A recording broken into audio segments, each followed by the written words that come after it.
কত টাকা হলে আঁচল মুখার্জি আমাকে বাবা বলে ডাকতে পারে?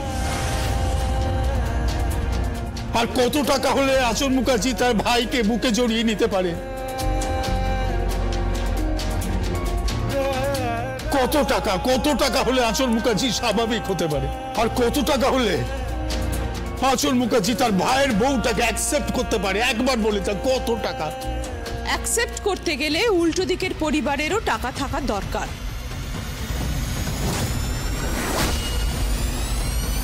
আর সেটা ওদের নেই। ও দিনমজুরের মেয়ে যে চিরকাল আমাদের কাছ থেকে হাত পেতে টাকা নিয়েই গেছে। আর সেই মেয়ে এখন সিঁথিতে সিঁদুর দিয়ে ঘোমটা দিয়ে আমাদের বাড়িতে বউ হয়ে ঘুরে বেড়াচ্ছে। সেটা তো ঠিক মেনে নেওয়া যায় না। অবশ্য তুমি সেটা বুঝবে না। বুঝবো না? আমি জানি আমি বুঝবো না, আমি বুঝতে চাইও না। কারণ আমার কাছে ভ্যালুজ, মোরাল এগুলো অনেক বেশি ইম্পর্টেন্ট। টাকা নয়, টাকার কোনো দাম নেই আমার কাছে। ছেড়ে দিন আপনি। ও খ্যাপা না শোনে ধর্মের কাহিনী। যতদিন না ওনাদের সিধে করছি ততদিন ওনারা বুঝবেন না। যেদিন সিধে করব সেদিন দেখবেন এই প্রিয়দর্শিনী মুখার্জি ঠিক আমার মতন মাথায় ঘোমটা দিয়ে সিঁথিতে সিঁদুর পরে হাতে শাখা পলা পরে সংসার করছে। আর এই আঁচল মুখার্জি নিজের বরের সংসারে গিয়ে গিন্নিপনা করছে। জীবন নিয়েও পারবে না। বাজি রইল তোমার সাথে আমার, বাজি রইল। এই শোলক মুখার্জির কথার দাম আপনাদের পুরো পরিবারের সকলের কথার দামের থেকে বেশি। এটা মিলিয়ে নেবেন আপনি। আগে তোমার দিদিকে তো বাঁচাও। বাঁচাও মানে?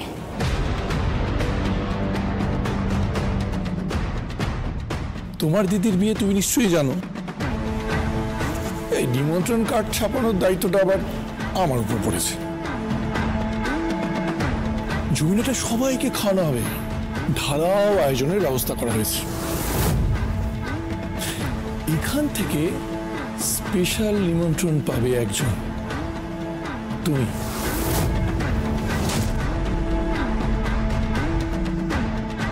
শোলক মুখার্জি, তুমি নিমন্ত্রণ পাবে।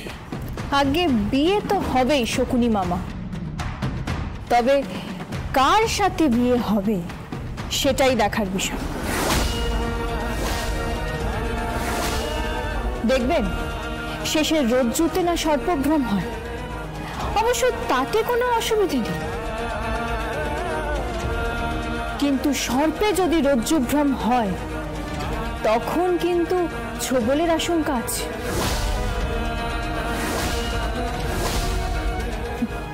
যান যান, ঘুমিয়ে পড়ুন, অনেক রাত হয়েছে, যান। আর বাবা, আপনি খেতে আসুন। আমি খাবো মানে? হ্যাঁ, চিন্তা নেই, আপনার টাকা দিয়েই আমি ভাত ডাল রান্না করেছি। চলুন, খাবেন চলুন। আমি কিন্তু আপনার জন্য না খেয়ে বসে আছি। তুমি আমার জন্য না খেয়ে বসে আছো? হ্যাঁ, পরিবারের সকলে না খেলে কি আমি খেতে পারি? চিন্তা করবেন না, দেখবেন একদিন ওই প্রিয়দর্শিনী মুখার্জিও ঠিক তাই করছে।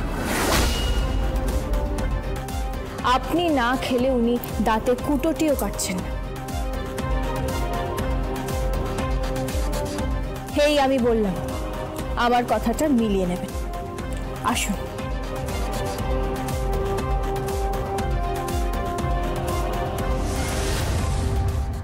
সাহস বড্ড বেড়ে গেছে। আর তো মাত্র কটা দিন, তারপর ঠিক আছে, চলো, গুড নাইট। দেখো সাবধানে, ও কিন্তু ঝড় তুলবে। ঝড় সামলাতে পারবে না।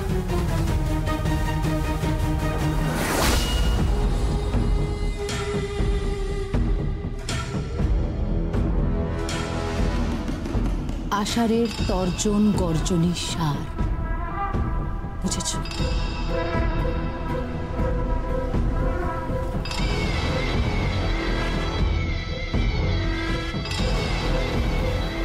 দিদি দিদি এবার কি করবো? জমিন হাটায় কাঠবিলি করে দাও, সবাইকে জানিয়ে দাও যে মনসাচরণের ছেলের সঙ্গে পারুলের বড় মেয়ের বিয়ে। মাথায় রেখো, এটা আমাদের আলটিমেট চাল।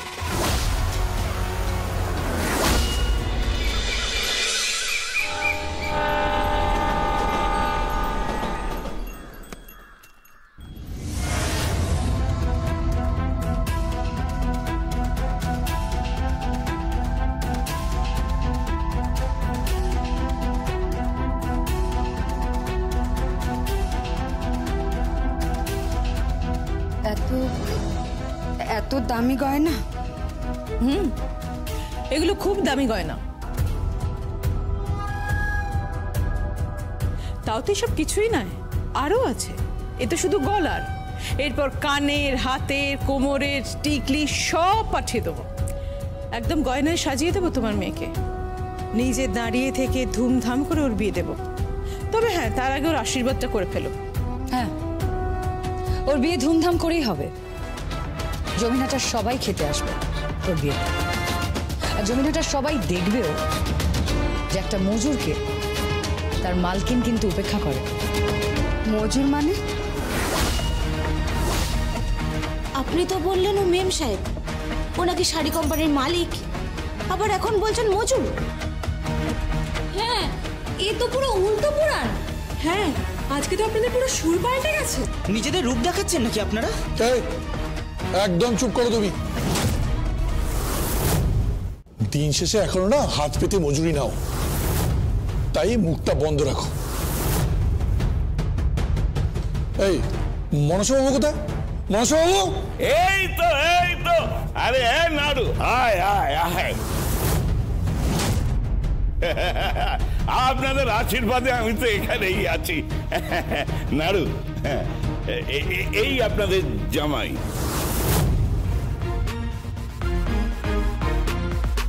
দেখুন, আমার ছেলে বলে আমি বলছি না, আমার ছেলে মানে একদম রত্ন। আসলে ওর মা ছিল রত্ন গর্ভা। তোর মায়ের খুব ইচ্ছে ছিল, বুঝলেন, আমার ছেলে যার সঙ্গে বিয়ে হবে সে যেন ওই বিজনেসম্যান হয় আর কি। তাই এখন তো শুনলাম আমাদের শাড়ি বিজনেসম্যান। আপনারা ওকে যা দিচ্ছেন তা করে ভরিয়ে দিচ্ছেন, এদিকে গয়না গাড়ি দিচ্ছেন, শাড়ি দিচ্ছেন, সব ঠিক আছে, কিন্তু ওই আমাদের ওই তখন একটা কথা হয়েছিল না, একটা গাড়ি দেবার কথা হয়েছিল। বাবা বলছি যে গাড়িটা লাল রঙের হয় বাবা, ওই শাড়ির না লাল রঙের গাড়ি খুব পছন্দ। হ্যাঁ, লাল রঙের গাড়ি দেওয়া হবে। বাবা ওই গাড়িটার ভিতরটা যেন ঠান্ডা ঠান্ডা হয়, ঠান্ডা গাড়ি হয় যেন বাবা। হ্যাঁ, ঠান্ডা গাড়ি হবে, এয়ার কন্ডিশনিং ঠান্ডা গাড়ি, তাই দেওয়া হবে। আর কি চাই বলো, বলো বলো। না না, বলছিলাম কি, আমি তো জমি নাটায় ওই একটা বড় জমি কিনেছি, তা আমার ইচ্ছে ছিল ও ওখানে যদি একটা বাংলো বানিয়ে দেন, মানে আমার ছেলে বউকে একটু সুখে শান্তিতে থাকবে আর কি। যা যা লাগবে সব পেয়ে যাবে, সব। শুধু বিয়েটা ধুমধাম করে দিতে হবে, বুঝতে পেরেছো?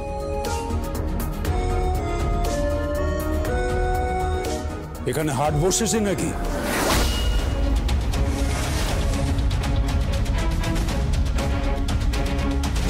তুমি? হ্যাঁ, আমি জানতাম যে তোমরা এখানেই আসবে এরপরে। আসলে তোমরা যে কতটা নিচে নামতে পারো সেই মাপকাঠিটা আমার খুব ভালো করে জানা আছে প্রিয়দর্শিনী মুখার্জি।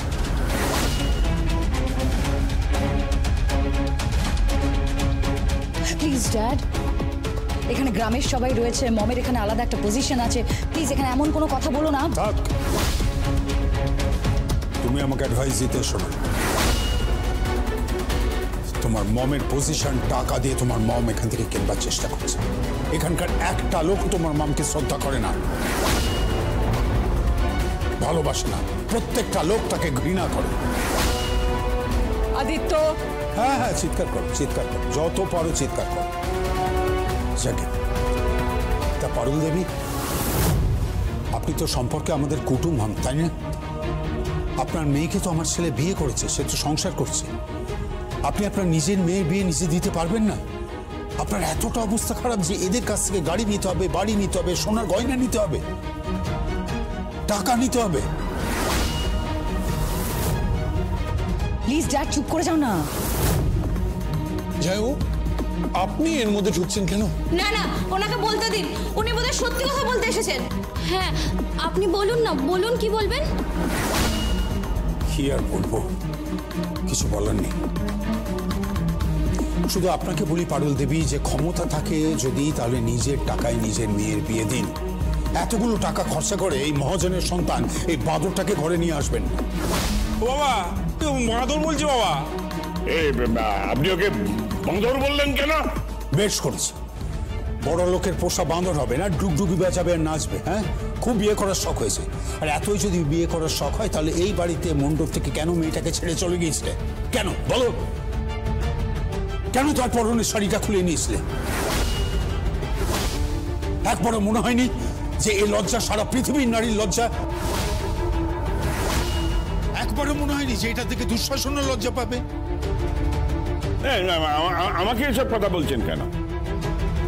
আরে বাবা, যা হচ্ছে সব তো ওই আঁচল দেবীর আশীর্বাদেই হচ্ছে। আর যা হবে আমার আশীর্বাদেই হবে। বিয়ে যখন ঠিক হয়েছে, বিয়েটা হবেও। জমিনহাটায় কিন্তু কার্ড বিলি হয়ে গেছে ড্যাড, নারুর সাথে শাড়ির বিয়ে। এত ইন্টারেস্ট কিসের? হ্যাঁ, এত আগ্রহ কিসের তোমাদের এই বিয়েটা নিয়ে? একবার বলো তো। আর আপনারা কি করছেন? আপনারা জিজ্ঞেস করুন যে এই বিয়ে নিয়ে এদের কেন এত ইন্টারেস্ট, কেন এত আগ্রহ, জিজ্ঞেস করুন। হ্যাঁ সত্যি তো, এত আগ্রহ কিসের? সত্যি তো, আপনারা এত খরচা করে বিয়ে দিচ্ছেন কেন বলুন তো? আমরাও তো নিজেদের মতো করে বিয়ে দিতে পারতাম। এই ছেলে, একটাও কথা বলো না, চুপ করে থাকো। পারুল, এনো ধরো, এতে বাকি গয়নাগুলো আছে, ধরো।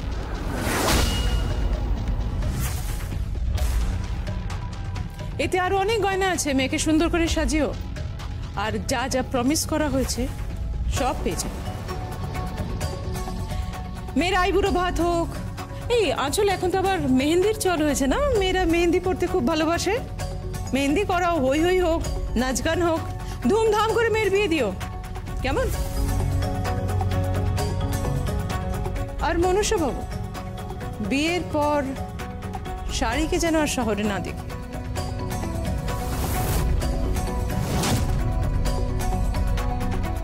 এটাই তোমার মূল উদ্দেশ্য, তাই না? বুঝলাম। একজন প্রতিভাবান শিল্পী, একজন দুর্দান্ত ডিজাইনার, একজন অপূর্ব শাড়ির উপর নকশা তুলতে পারে এরকম একটা মেয়ের কেরিয়ার অনায়াসে তুমি নষ্ট করে দিতে চাইছো, তাই তো? হ্যাঁ ড্যাড, এটাই ফ্যাক্ট।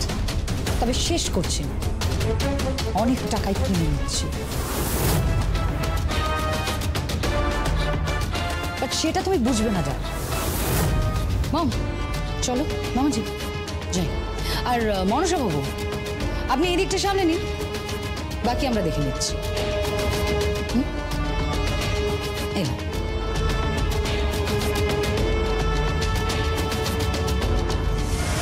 আমি আপনার কাছে হাত জোর করে অনুরোধ করছি, আপনি দয়া করে এই বিয়েটা মেনে নেবেন না। আপনি আমার কথা শুনুন, আমি হাত জোর করছি আপনার সামনে। বাবা, কি বলছে গো? আপনি এসব কথা কেন বলছেন? চুপ করুন, একদম চুপ করুন। বিক্রি হচ্ছে নাকি? এটা হাট বসেছে, দোকান খুলেছে। যান এখান থেকে, যান আপনারা। এখান থেকে তো আপনি যাবেন, এখান থেকে আপনি যাবেন। এই এলাকাটা ঘিরে রাখা হয়েছে, আমি আছি, তাই আবার পতিত পাবন পোদ্দার। তাই বলছি ভালোই ভালো এখান থেকে চলে যান, নইলে আপনার বিপদ বাড়বে। কিন্তু কথাটা মনে রাখবেন। চল।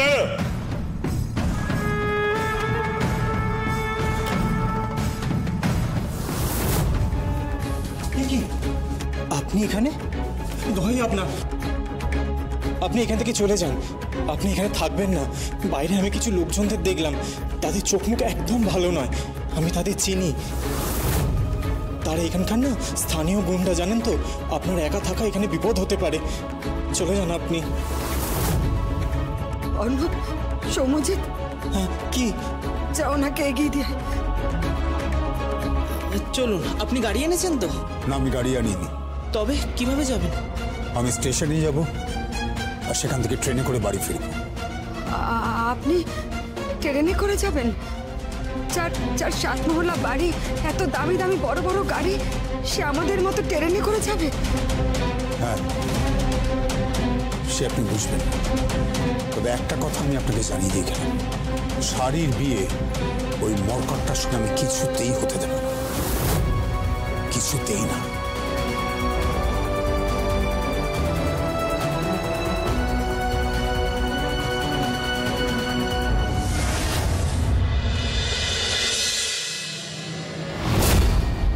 আপনি বুঝতে পারছেন আপনি কার বিরুদ্ধে এফআইআর করতে চাইছেন? হ্যাঁ জানি, প্রিয়দর্শিনী মুখার্জি আর আঁচল মুখার্জি। ভীমরুলের চাকে ঘা দিতে চাইছেন। সহ্য করতে পারবেন ভীমরুল যখন ফুল ফোটাবে? আমি ওই বাড়িরই ছিল। প্রিয়দর্শিনী মুখার্জি আমার মা। কি বলছেন কি আপনি? হ্যাঁ। আপনি নিজের মায়ের বিরুদ্ধে এফআইআর করতে চাইছেন? আমি মায়ের বিরুদ্ধে যাইনি, আমি ইনসিডেন্টটা আপনাকে জানাতে এসেছি, যাতে আপনি যথাযথ অ্যাকশন নিতে পারেন। ওকে, ইনসিডেন্টটা বলুন। সেদিন র্যাম শো চলছিল। হ্যাঁ জানি, প্রচুর বিজ্ঞাপন, শহর জুড়ে প্রচুর বিলবোর্ডস দেখা গিয়েছিল, প্রচুর পাবলিসিটি হয়েছিল। আর শাড়ি নামের কেউ একটি। হ্যাঁ হ্যাঁ, আমার দিদি হয়। তারই র্যাম শো পার ইন্ডাস্ট্রিজ পাশে ছিল। আমার মা, আমার দিদি ওরাও পাশে ছিল। তো শোয়ের একদম শেষে প্রচুর হুলিগানস অ্যাটাক করে। হ্যাঁ, আর ঠিক সেই কারণেই আমি আপনার কাছে এসেছি, তদন্তের জন্য। কারা আক্রমণ করেছিল, কিভাবে আক্রমণ করেছিল, আমার জানা দরকার। জেনে কি করব? সুতো ধরে টানলে তো শেষমেশ রানী খান খান হবে, তাই না? আর আপনি তো ভালোভাবেই জানেন যে সুতোর ওপ্রান্তে প্রিয়দর্শিনী মুখার্জি আছে আর আঁচল মুখার্জি আছে। এটা তো জলের মতন পরিষ্কার। না, শুধু কথায় চিড়ে ভেজাবো না বড়বাবু। আমি চাইছি যে কে এই কাজটা করেছে সেই গুন্ডাটাকে খুঁজে বের করতে। আর এই যে বড় চক্রটা, তার পেছনে ঠিক কারা কারা আছে। আজ যদি সেখানেও আমার শাশুড়ি মা আর ননদ থাকেন, তাদের বিরুদ্ধেও আমি লড়ব, তাদের বিরুদ্ধেও আমি আইনি ব্যবস্থা নেব। আপনি পারবেন? আপনার মনে হয় আপনি পারবেন? হ্যাঁ পারবো, 100 বার পারবো। শেষে পিছিয়ে যাবেন না তো? না, পেছবো না। আপনি নিশ্চিত? হ্যাঁ, আমি নিশ্চিত। ঘোষবাবু, ঘোষবাবু। হ্যাঁ হ্যাঁ স্যার বলুন। ঘোষবাবু, একটা ডায়েরি নিন তো। স্যার, ওনাদের সব কথাই আমি শুনেছি, কিন্তু ওনারা তো জলে নেবে কুমিরের সঙ্গে লড়াই করতে চাইছেন। ব্যাপারটা বুঝতে পারছেন? আপনাকে বোঝাতে হবে না, আমরা শুধু বিচার চাই। এত বড় একটা শো নষ্ট হয়ে গেল। আমার দিদির অনেক পরিশ্রম ছিল। আমার দিদির সব স্বপ্ন ভেঙে চুরমার হয়ে গেল। ম্যাডাম, আপনি একটা কথা বুঝতে পারছেন না। আমি এই ডিপার্টমেন্টে কাজ করছি বহু বছর, আর এই শেষ বয়সে এই এলাকায় আমি ট্রান্সফার হয়ে এসেছি। তাই এই এলাকাটা আমি খুব ভালো করে চিনি। এই এলাকা আঁচল মুখার্জি এবং প্রিয়দর্শিনী মুখার্জির কথায় ওঠে আর বসে। এই এলাকা নয়, এই শহরে ওনাদের অনেক প্রতিপত্তি রয়েছে। চুপ করুন! একদম চুপ। আপনাকে যেটা বলা হয়েছে সেটা করুন। ওকে স্যার, করছি। আপনি আমার সঙ্গে আসুন। আমি যাচ্ছি। না না, আপনার মায়ের বিরুদ্ধে ডায়েরি করাটা বোধহয় ঠিক হবে না। আমি যাচ্ছি। আমি পুরো ব্যাপারটা ন্যারেট করি, লেখালেখি হোক, তারপরে তুমি সাইন করো। ঠিক আছে।